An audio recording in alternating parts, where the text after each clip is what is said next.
Boa tarde a todos. Me chamo Adilson de Almeida Neto. Sou estudante de mestrado da Universidade Federal do Pará, no programa de pós-graduação em Engenharia Elétrica, orientado pelo professor Dr. Roberto Limão e co-orientado pelo professor Dr. Rodrigo Lisboa. Esse trabalho se intitula Algoritmo Genético aplicado à geração automática de casos de teste. Então, a ideia aqui é justamente aumentar a cobertura de teste de algum trecho de código utilizando o algoritmo genético para a geração desses casos de teste. A agenda é uma agenda comum, não é? A gente vai começar pela introdução e justificativa, seguindo o estado da arte, escopo do trabalho, as considerações finais e as referências, tá? Então, os algoritmos genéticos eles foram introduzidos em 1975 por John Holland e a ideia é essencialmente trazer as ideias do funcionamento da evolução, né, da genética para a computação com o objetivo de solucionar problemas matemáticos, né, otimizar funções. No nosso caso, essa é a aplicação mais relevante.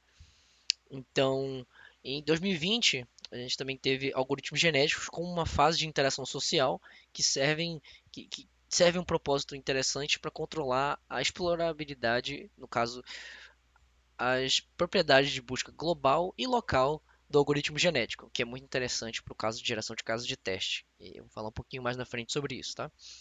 Então, o algoritmo genético apresenta um potencial grande para uso em otimização, e no fim das contas, a geração de casos de teste é um problema de otimização. A gente quer otimizar a cobertura baseado numa série de entradas, né, numa lista de casos de teste.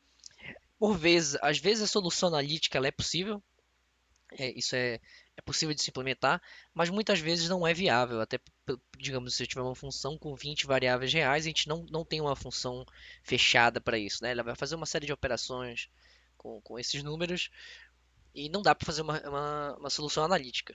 Não somente isso, como para o programador que vai escrever os casos de teste, nem sempre para ele é prático, nem sempre ele sabe fazer a solução analítica, né? Então é importante também pensar no programador que vai fazer o teste e não só na possibilidade teórica de fazer a solução analítica. O algoritmo genético, pela sua flexibilidade, ele é muito promissor nesse aspecto.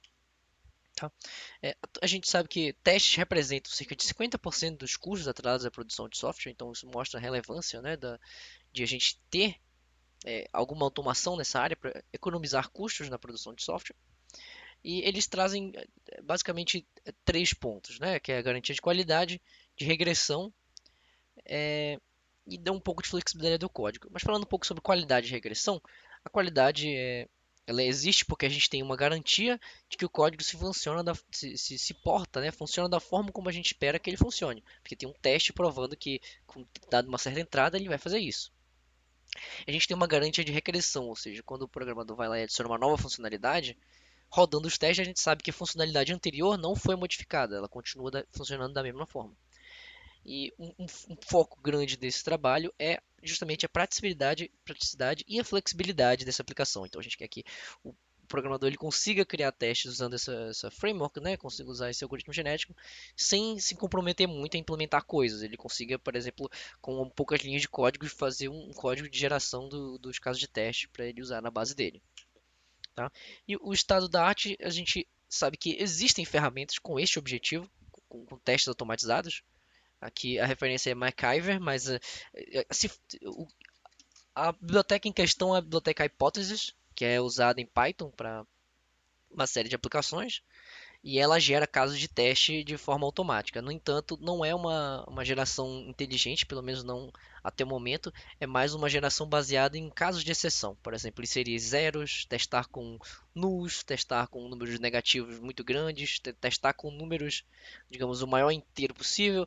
Se foca nesse tipo de teste e ela não funciona de forma específica para cada função. Então, né, nesse trabalho a gente quer rodar o algoritmo genético e otimizar os testes para aquela função, não para uma função genérica que aceita, digamos, três inteiros. Tá?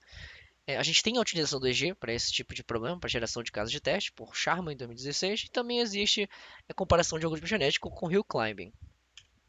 Então, qual é o escopo desse trabalho? É a construção de uma framework para avaliar os casos de teste gerados. A gente quer desenvolver uma função fitness, né, uma função de avaliação que pode ser usada no algoritmo genético que é baseado nessa framework. Então a gente vai conseguir usar essa avaliação de casos para avaliar o algoritmo e os casos de teste que ele está gerando.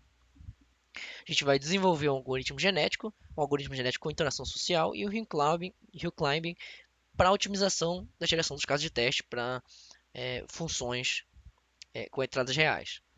E vamos ter uma comparação do desempenho dos algoritmos. Tá? E falando um pouco das considerações finais, o projeto ele é atualmente em estágio intermediário de implementação. Ou seja, a gente tem a framework, a gente tem a função fitness, mas não tem todos os algoritmos implementados, por isso que não existem, é, não tem uma tabela de resultados aqui, porque a gente não tem os resultados completos de todos os algoritmos. Tá? Mas assim, existe um direcionamento de que essa abordagem é interessante. Por quê? Porque a gente sabe, a literatura, por exemplo, essa referência de Harman e McMinn mostra que encontrar o equilíbrio entre busca global e local é um caminho promissor para esse tipo de problema, geração de casos de teste. E além disso, esse algoritmo genético, né, que vai ser a saída desse trabalho, o algoritmo genético e o Reclaim, o algoritmo genético de interação social, todas as saídas, os artefatos gerados por esse trabalho, eles podem ser usados em outras áreas relacionadas, claro, né? Como, por exemplo, a redução de casos de teste. A gente pode usar o algoritmo genético para isso. Tá? Você tem um set de casos de teste, você reduz ele para ter uma, uma- um conjunto representativo. Porque essa representatividade pode não parecer importante em termos analíticos, né? Não vai te dar uma cobertura maior, vai te dar a mesma cobertura, mas com menos casos é mais fácil para o programador entender o que aconteceu. Porque ele tem uma lista menor e, claro, os testes vão ser mais rápidos, porque tem menos entradas. Isso é muito importante, né? No mundo de hoje, agilidade. E essas são as referências, né? Aqui, tudo que foi utilizado e apresentado no slide, tá aqui. E a apresentação se termina por aqui. Eu agradeço pelo tempo de todos e é isso. Obrigado.